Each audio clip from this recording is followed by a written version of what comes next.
Can you believe it? Afghanistan's former finance minister is now an Uber driver in Washington, D.C. I'm sure he's got a lot of interesting stories to tell. So Washington Post rides with Khalid Payenda, who left for the United States before the fall of Kabul. Days before Afghanistan fell to the Taliban last August, Ashraf Ghani, the Afghan president, was welcomed to the United Arab Emirates. He was alleged to have taken with him 169 million from his country's treasury. You take all the bank, right? That's pretty much sounds like Daryl Khosrowshahi and Logan Green. Very much the same as Ashraf Ghani. 6 months ago on Khalid Payenda, once Ghani's finance minister, is driving an Uber in Washington, D.C.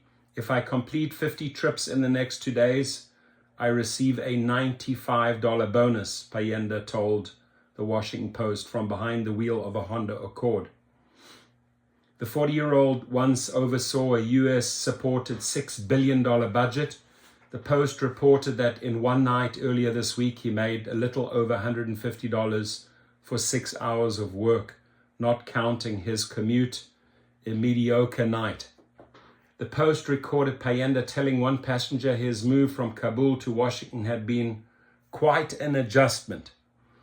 He also said he was grateful for the opportunity to be able to support his family, but right now, I don't have any place, I don't belong here, and I don't belong there. It's a very empty feeling. Afghanistan faces a humanitarian and economic crisis, assets frozen and cut off from international aid that would require recognition of the Taliban government, which replaced the US-supported regime. The Post described Payenda's experience in late 2020 when his mother died of COVID-19 in an impoverished Kabul hospital. He became finance minister after that. The Post said he now wished he had not. I saw a lot of ugliness and we failed, he said. I was part of the failure. It's difficult when you look at the misery of the people and you feel responsible. Payenda's told the Post he believed Afghans didn't have the collective will to reform, to be serious, but he also said the US betrayed its commitment to democracy and human rights after making Afghanistan a centerpiece of post-9/11 policy. Maybe there were good intentions initially, but the United States probably didn't mean this. Payenda resigned as finance minister a week before the Taliban seized Kabul as his relationship with Ghani deteriorated. Fearing the president would have him arrested, he left for the United States where he joined his family. We had 20 years and the whole world's support to build a system that would work for the people, Payenda said in a text message to a World Bank official in Kabul on the day the capital fell.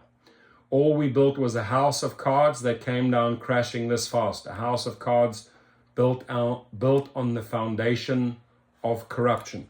And don't we know that word corruption, Uber? Doesn't that sound very familiar?